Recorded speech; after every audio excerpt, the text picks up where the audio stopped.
பிரபஞ்சத்திற்கும் எனது அருமை தாய் தந்தையருக்கும் என் உள்ளம் கனிந்த ஆன்மீக அன்பர்கள் அனைவர்களுக்கும் என் வணக்கத்தையும் வாழ்த்துக்களையும் தெரிவித்துக்கொண்டு இன்று மாதம் சரிங்களா, இன்றைய தேதியில் என்ன பார்க்க போகிறோம் அப்படின்னு பார்த்தீங்கன்னா ஆவணி மாதம் சரிங்களா. ஆவணி மாதத்துக்குரிய ஒரு சிறப்பான தருணங்கள் நிகழ்ச்சிகள் என்னென்ன இருக்குது, 12 ராசிக்காரர்களுக்கு என்ன விதமான பலன்கள் இருக்க போகுது அப்படின்றத இந்த வாட்டி நம்ம பார்க்க போகிறோம் இந்த மாதம் சரிங்களா. இதில் 12 ராசிக்காரர்களுக்கும் ரொம்ப சிறப்பான ஒரு அமைப்பு இருக்குமா அப்படின்னு கேட்டிங்கன்னா கண்டிப்பாக இருக்கும். இப்போ பார்த்திங்கன்னா நம்ம தமிழ் புத்தாண்டு தாண்டி நம்ம வந்துட்டுருக்கோம். ஸோ இந்த ஆவணி மாதம் எல்லாருக்கும் மிக சிறப்பான ஒரு அமைப்பை கொடுக்கும். அப்படி என்னென்ன அமைப்பை யாருக்கெல்லாம் கொடுக்குது அப்படின்னு பார்த்துருவோம். முதல்ல இந்த ஆவணி மாதம் சரிங்களா, ஆவணி மாதத்தோட சிறப்பு என்னன்னு சொல்லிட்டு பார்த்துடலாம். ஆவணி மாதத்தை பார்த்திங்கன்னா சிம்ம மாதம் அப்படின்னு சொல்லுவாங்க. இதுக்கு காரணம் என்ன பார்த்தீங்கன்னா, சிம்மம் சரிங்களா, சிம்ம ராசியில் சூரிய பகவான், அதிபதி சூரிய பகவான் பார்த்தீங்கன்னா அவரோட ராசியிலேயே ஆட்சி பெற்று அமர்ந்திருந்து எல்லா வேலையும் திடமான விஷயங்களை செஞ்சு கொடுக்க போகிறார் அப்படின்னு சொல்லலாம். இதெல்லாம் சிம்ம மாதம்னு சொல்லுவாங்க. இந்த மாதத்துலாம் பார்த்தீங்கன்னா நமது மகாவிஷ்ணு அவர் என்ன பண்ணுறாரு, இந்த உலகத்தையே அளக்கிறதுக்கு ஒரு சின்ன குட்டியான குட்டை வடிவ பையனாக இருந்து இந்த உலகத்தையே தன் காலடியில் அளக்கக்கூடிய நிகழ்ச்சி அப்படின்னு பார்த்தா திருவோணம் நட்சத்திரம், ஆவணி மாதம் திருவோணம் நட்சத்திரத்தில் இந்த நிகழ்ச்சி நடக்குது சரிங்களா. அந்த தினத்தில் தான் அவர் பிறந்திருந்தார். அடுத்தது பார்த்திங்கன்னா இது சிவபெருமானுக்கும் உரிய மிக சிறப்பான ஒரு மாதம் அப்படின்னு சொல்லலாம். அதுவும் பார்த்திங்கன்னா இன்னொன்று நம்ம கிருஷ்ண பரமாத்மா அஷ்டமி திதியில், ஆவணி மாதத்தில் அஷ்டமி திதியில் தான் பிறந்திருக்கிறாரு. ஸோ அத்தனை கூட சிறப்புகளும் இருக்குது. சரி, இவங்களுக்கெல்லாம் இருக்குது. அப்போ விநாயகர் விட்டுருவோமா? நம்ம விநாயகருக்கு சங்கடா சதுர்த்தி, மகா சங்கடா சதுர்த்தி, இந்த வருடத்தில் கடந்த ஒரு வருடமாக சதுர்த்தி விரதத்தை நம்மளால் கடைபிடிக்க முடியலை அப்படின்னு சில நாள் இருப்பாங்க, தொடர்ந்து பண்ணிகிட்டு இருப்பாங்க. சில டைம் பண்ண முடியாமல் போயிருக்கும்.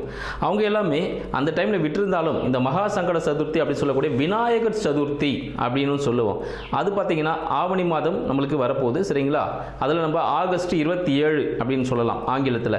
ஸோ அந்த தேதிக்கு வரக்கூடிய சதுர்த்தி விரதம் சரிங்களா, மகா சங்கட சதுர்த்தி, விநாயகர் சதுர்த்தின்னு சொல்லுவோம். ஸோ விநாயகர் முழு முதற் கடவுள் விநாயகனை வழிபட்டு நம்ம செய்யக்கூடிய அனைத்து செயல்களும் சிறப்பாக இருக்கும் அப்படின்றது நம் முன்னோர்கள் நம்மளுக்கு கொடுத்த ஒரு அருள்வாக்கு அப்படின்னு சொல்லலாம்.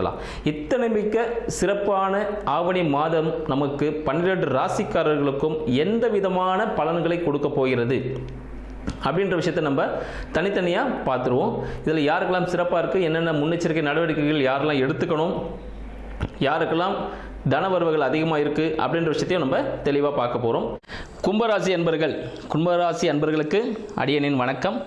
கும்பராசி அன்பர்கள் பார்த்தீங்கன்னா இவங்களோட சிம்பிள் சரிங்களா, இவங்களோட வடிவம் பார்த்தீங்கன்னா ஒரு குடம்னு சொல்லுவாங்க சரிங்களா, ஒரு பொற்குடம்னா என்னங்க, இப்போ பார்த்தீங்கன்னா அவங்களுக்குள்ள நிறைய புதையல்கள் இருக்கக்கூடிய விஷயங்கள் அப்படின்னு அர்த்தம். இவங்கள நிறைய கலை திறமைகள் உள்ளுக்குள்ளே இருக்கும். இவங்கள்ட்ட நிறைய ரகசியங்கள் பாதுகாக்கப்படும் சொல்லுவோம். நிறைய விஷயங்கள் யார்கிட்ட சொன்னால், நம்மளோட ராணுவம் இருக்குது பார்த்தீங்களா, இந்திய ராணுவம் சொல்கிறோம் பார்த்தீங்களா, அது போல தான்.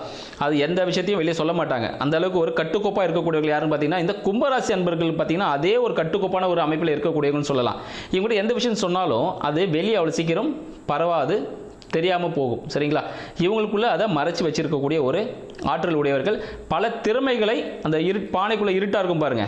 ஸோ அதுதான் அந்த கும்பராசி அன்பர்கள். அவங்களுக்கு நிறைய திறமைகள், ஒரு இருட்டுன்னு சொல்ல நிறைய திறமைகள் புதைந்து இருக்கும் அவங்ககிட்ட. நீங்கள் எந்த வேலையை சொன்னாலும், எந்த கேள்விகள் கேட்டாலும் அதுக்கான பதில்கள் இருக்கும். அந்த வேலையை சிறப்பாக எப்படி செய்கிறதுன்னு சொல்லிட்டு வழிநடத்தக்கூடியவர்கள் கும்பராசி அன்பர்கள் சொல்லலாம். இந்த கும்பராசி அன்பர்களுக்கு இந்த ஆவணி மாதம் எத்தகைய சிறப்பாக இருக்க போகுதுன்னு பார்த்தீங்கன்னா, கும்பராசி அன்பர்களுக்கு கும்பத்திலேயே பார்த்தீங்கன்னா கோச்சார ராகு பகவான் சஞ்சரிச்சிருக்காரு சரிங்களா. ஸோ கோச்சார ராகு பகவான் சந்திரனால இவங்க ரொம்ப ஃபாஸ்ட்டாக செயல்படுவாங்க. ஒரு யூடியூப் சம்மந்தப்பட்ட விஷயங்கள், இவங்களுக்கு நல்லா கம்யூனிகேஷன் சம்மந்தப்பட்ட விஷயங்கள், ஐடி துறைகள் சரிங்களா, இது போல துறைகள் பார்த்தீங்கன்னா அவர் ரொம்ப சாதகமான ஒரு சூழ்நிலை ஏற்படுத்தும் அப்படின்னு சொல்லலாம். இவங்க ரொம்ப கொஞ்சம் கரடுமுரடான வார்த்தைகளை கொஞ்சம் யூஸ் பண்ணுவாங்க. இந்த காலகட்டத்தில் கொஞ்சம் வார்த்தைகளில் கவனம் இருந்துச்சுன்னா கொஞ்சம் ரொம்ப நல்லா இருக்கும். அடுத்து இவங்களோட குடும்பம் சரிங்களா. குடும்பம் அப்படின்னு பார்த்தீங்கன்னா அங்கே சனீஸ்வர பகவான் மீனத்தில் இருக்கார், சஞ்சரிக்கிறாரு. ஸோ சனீஸ்வரன் பகவான் இருக்கிறதுனால குடும்பம் ஒரு அமைதியான நிலையிலே செல்லும் அப்படின்னு சொல்லலாம்.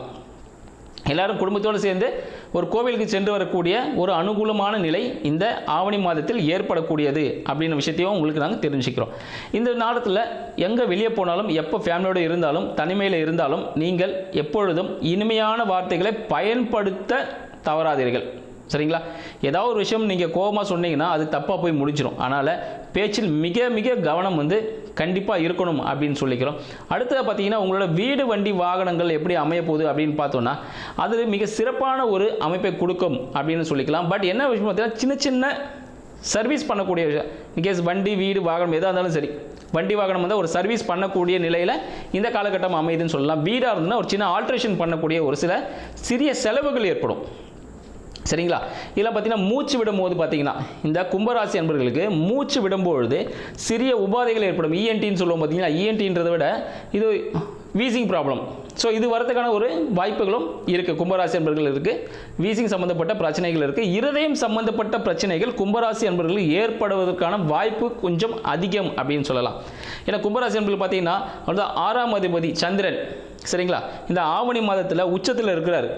உச்சத்தில் இருக்கும் போது பார்த்தீங்கன்னா ரிஷபத்தில் இருக்கிறாரு. அது எப்படிப்பட்ட பலனை கொடுக்கும் அப்படின்னு பார்த்தீங்கன்னா அவருக்கு இருதயம் சார்ந்த சில விஷயங்கள் பிரச்சனைகளை கொடுப்பதற்கான வாய்ப்புகள் உண்டு. ஏதேனும் சிறிய உபாதைகள் இருந்தால் மருத்துவரை கண்டிப்பாக அணுகணும் அப்படின்ற விஷயத்தை தெரிஞ்சுக்கிறேன். அடுத்து உங்களோட குழந்தைகள் சார்ந்த விஷயங்கள், குழந்தைகள் சார்ந்த விஷயங்களில் சிறிய அவப்பெயர்கள் ஏற்படுவதற்கான வாய்ப்புகள் உண்டு. இந்த கும்பராசி அன்பர்களுக்கு சரிங்களா, குழந்தை சார்ந்த சிறிய பிரச்சனைகள், சரிங்களா, ஒரு மருத்துவ செலவாக இருக்கலாம், இல்லை சிறிய ஒரு அவப்பெயராக கூட இருக்கிறதுக்கான வாய்ப்புகள் உண்டு. அதனால் இந்த அவப்பெயர் ஏற்படுறதுக்கான சிறிய அந்த விஷயங்கள் என்னன்னு சொல்லிட்டு பார்த்து கொஞ்சம் பக்குவமாக நடத்திக்கோங்க. அடுத்து உங்களோட வேலைகள் எப்படி இருக்கும் அப்படின்னு பார்த்தீங்கன்னா வேலைகளும் பார்த்தீங்கன்னா ஒரு பிரச்சனைக்குரிய ஒரு வேலையாகவே அமையும். நீங்கள் என்னதான் உழைச்சி கஷ்டப்பட்டாலும் அங்கே நல்ல பேர் கொஞ்சம் கிடைக்கிறது கொஞ்சம் கஷ்டம்தான். அதனால் வேலையிலும் பார்த்து உங்களை சொற்கள் எல்லாம் யூஸ் பண்ணிக்கோங்க. ஏன்னா நீங்கள் பேசுகிற வார்த்தையால் தான் அங்கே பிரச்சனையே வரும். வேலையை நல்லபடியாக சூப்பராக செஞ்சு முடிப்பீங்க. நீங்கள் பேசின ஒரு சின்ன வேலை, ஒரு நாளைக்கு ஒரு வாரம் ஃபுல்லாக வேலை செஞ்சுருப்பீங்க, ஒரு 10 நிமிஷம் மேனேஜர் பற்றி ஏதோ ஒன்று சொல்லியிருப்போம் ஒரு நண்பர்கிட்ட. அது என்ன ஆகும், நீங்கள் ஒரு வாரம் செஞ்ச வேலையை மொத்தமாக இல்லைன்ற மாதிரி ஆக்கிடும். சரிங்களா? ஏன்னா அந்த வார்த்தைகள் மிக மிக கவனம் முக்கியம். வார்த்தையை கவனமாக கையாண்டிங்கன்னா நீங்கள் பெரிய பெரிய பிரச்சனையிலேருந்து தப்பிச்சுக்கலான்னு சொல்லுவோம். வார்த்தையை சரியாக பயன்படுத்தலைன்னா கண்டிப்பாக பெரிய பிரச்சனைகள் உங்களை வந்து சேர்ந்து அடைஞ்சே தீரக்கூடிய ஒரு காலகட்டமாக இருக்குது. அதனால் கும்பராசி அன்பர்கள் எப்பவும் பார்த்தீங்கன்னா கொஞ்சம் வார்த்தையில் கவனம் வேணும். சரிங்களா? இதே போல் மறைமுக வருமானம் கிடைக்கக்கூடிய ஒரு காலகட்டம். இன்கேஸ் நீங்கள் ஷேர்ஸில் ஏதாவது இன்வெஸ்ட்மெண்ட் பண்ணியிருக்கீங்க அப்படின்னு போது பார்த்தீங்கன்னா அந்த இன்வெஸ்ட்மெண்ட்லேருந்து ஒரு ப்ராஃபிட் வரதுக்கான ஒரு வாய்ப்புகள் உண்டு. மனைவியின் மூலமாக வருமானம் வரக்கூடிய ஒரு வாய்ப்பு. இன்கேஸ் வீட்டில் இருப்பாங்க நம்ம மனைவி ஆர் பார்ட்னர், சரிங்களா, கணவன் மனைவி 60 வீட்டில் இருப்பாங்க கும்பராசி அன்பர்களுக்கு. அந்த ஆப்போசிட் ஜெண்டர்னு பார்த்தீங்கன்னா திடீர்னு ஒரு ஜாப் போவார், இல்லை வீட்லேயே ஒரு தொழில் ஒன்று செய்வார். அதன் மூலிமா அவங்களுக்கு வருமானம் வரக்கூடிய ஒரு வாய்ப்புகள் உண்டு. அரசாங்க ஆதரவு கிடைக்கிறதுக்கான வாய்ப்பு இருக்குங்க. கும்பராசி அன்பர்கள் கவர்மெண்ட் ரிலேட்டடாக ஏதாவது ஒரு ஜாப் ட்ரை பண்ணுறீங்க, ஏதாவது ஒரு வேலை நடக்கணும்னீங்கன்னா அந்த ஜாப் அந்த விஷயங்கள் இந்த காலகட்டத்தில் சக்ஸஸ்ஃபுல்லாக நடக்கும். ஏன்னா இந்த சிம்ம மாதத்தில் சூரிய பகவான் பார்த்தீங்கன்னா அவர் தான் அரசு துறைன்னு சொல்லுவாங்க. அவர் வீட்லேயே ஆட்சி பெற்று இருக்கிறதுனால உங்களுக்கு சக்ஸஸ்ஃபுல்லான லைஃப் கிடைக்க போகுதுன்னு சொல்லலாம். இது போல் பல விஷயங்களை கீழே இருக்கிற லிங்க்ல உங்களுக்கு கொடுத்துருக்கோம். நன்றி, வணக்கம்.